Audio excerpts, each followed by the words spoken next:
Louisiana beer reviews. Trappe Quadrupel Trappist Ale Revisited.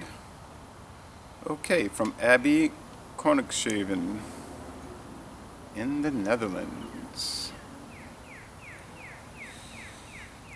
It says product of Holland, which is a province of the Netherlands. Okay, there's a code, something 14K12E14. I don't know what that means. I bought this at Dorgnax on Veterans Boulevard in Metairie. 330 milliliter bottle. It's 10% alcohol. This is their strongest beer. Now, they started brewing beer at that Trappist monastery in 1883. And they made all kind of beers. They still make a whole array. We get some of those here in America, but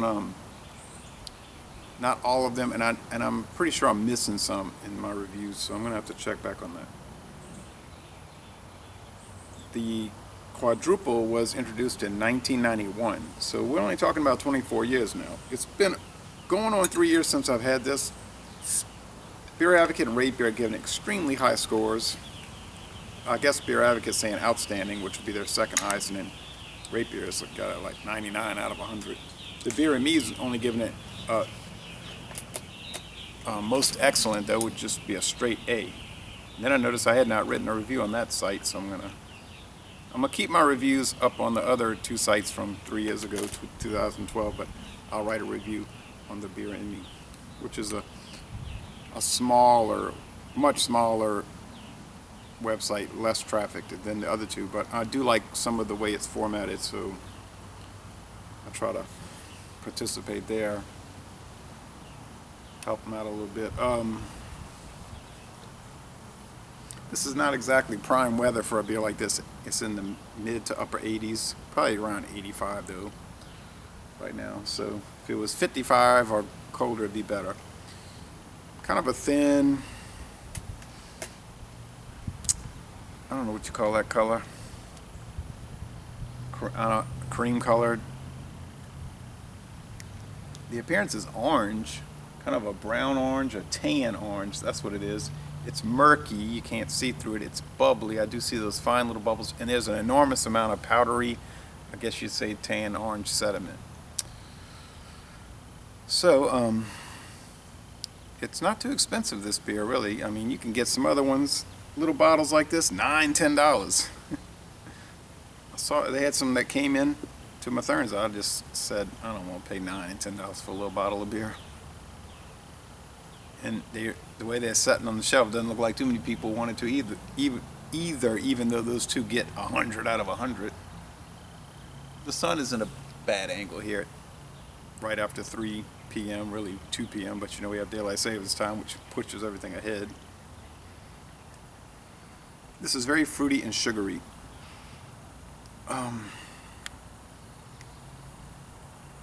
Just think of some sugary, lighter fruits like you would have in a fruit cake. And it's spicy, and it does have a fruit cake aroma, like you would be smelling fruit cake. Which to me, fruitcake has gotten so expensive. You see little tiny fruitcakes at the store, and they're sky high, so I don't buy them. Even though I like eating them.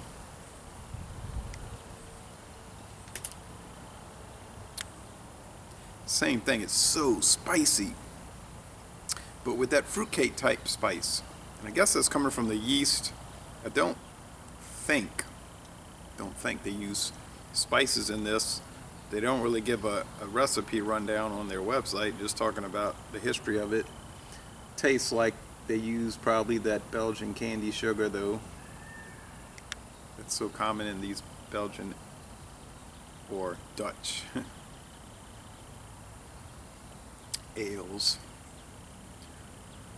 You probably know, or you might know, Belgium was part of the Netherlands throughout history, really, until 1830s when they had a revolt and they broke away, started the country of Belgium.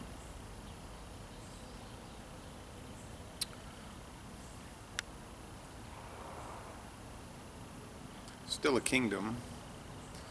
They took away a lot of the power of the king, most of the power of the king, after a near revolution in the 1950s, which went back to a controversy between the left wing and the right wing, and back to events of 1940.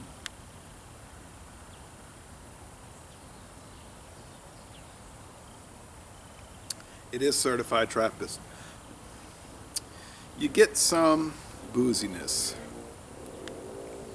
I mean, this beer, it's kind of like, it gets you there in the mouth. I mean, you're getting that 10%.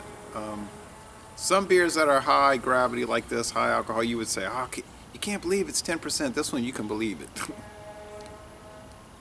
You know they have the hops, though, to balance it and give it some bitterness to keep it from being too sweet. Because if they didn't have hops, you would just couldn't drink it. But of course, it's not a hoppy beer. They do make one that's hoppy. It's got a green label, and they were talking about it. I haven't tried it. I know Duvel did the triple hop. Didn't see where it was too different from the regular Duvel, in fact.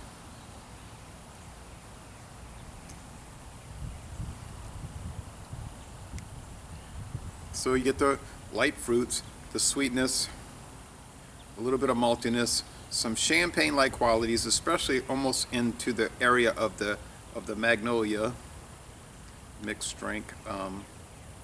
The mouth feels medium to heavy. This is not a light beer by any stretch of the imagination.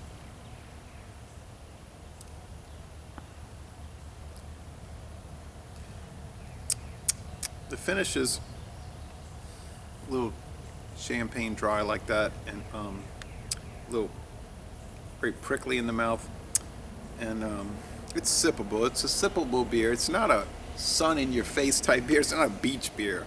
It's not like Kalik or a Landshark Lager, all right? But then, of course, it isn't meant to be. But, or also, I should say, if you look on their website, they say when they first...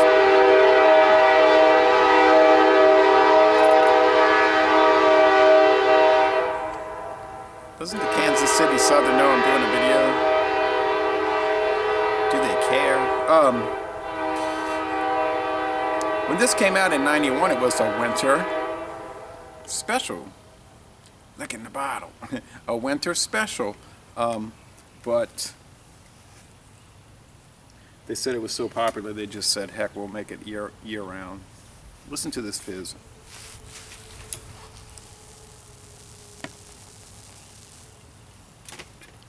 So this would be a burper, man.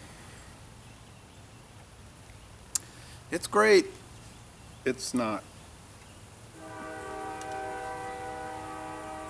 world class. I did the Fuller's Vintage Ale, and I was saying, it's world class. It's between at least outstanding. I mean, it's at least an A+, world class, somewhere in that range. The worst you give would be an A+. This one, I think the worst you could give would be an A. Most excellent. And I want to read what those guys wrote on the Beer and Me why they gave it most excellent, just a solid A instead of an A+. But I think I'm going to go with an A+. I mean, it's really distinctive. It's enjoyable. It's memorable. It's wonderful. It's terrific. And it's fabulous. And a bunch of other adjectives. So, laissez-les bon temps rouler. This is a great beer. And I'm going to end this review by saying, y'all come on down to sunny. And today's, the humidity is low. It's strange. I wasn't expecting this low humidity. Louisiana! I'm going to spell it. Louisiana!